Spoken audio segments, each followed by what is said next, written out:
We deserve death.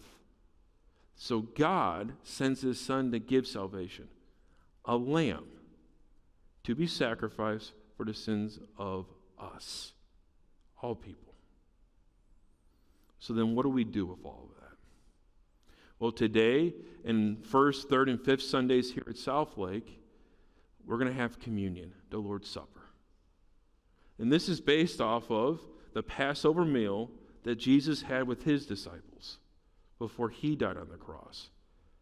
And he makes a point that his body, with the bread that served, which would have been a kind of like a matzah bread at the time, made a point that my body is now present in here. And all who remember it and take this is my body broken for you, because he's going to die for you. Now, at that time, a practice would actually have 4 glasses of wine during this meal for Passover.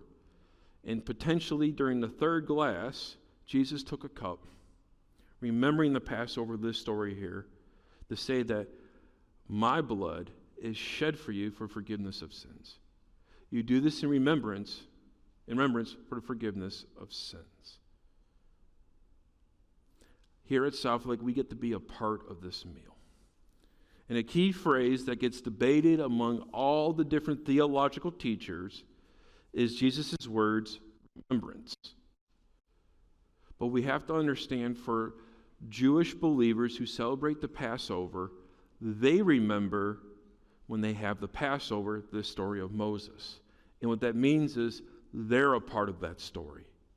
They are part of those who are rescued out of Egypt, what God does right here.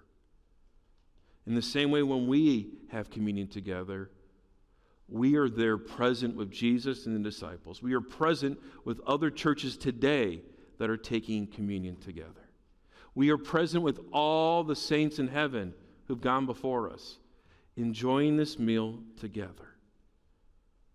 Because God gave us a lamb to be sacrificed. His name is Jesus.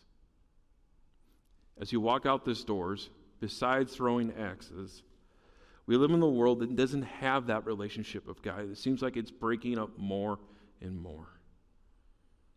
And when we break it up, when we mess up as sinners, we get to come to the table to experience that Lamb, God's love, with us now. But when other people are in your life, how can you help them experience what we experience here? By listening, by being with them, and sharing that good news. Does that mean people are going to accept it or want to come to the table? No, not necessarily. But we get to be ambassadors and share that love with others. And that first step can be a step to many to help people be a part of this family together. Amen? Amen.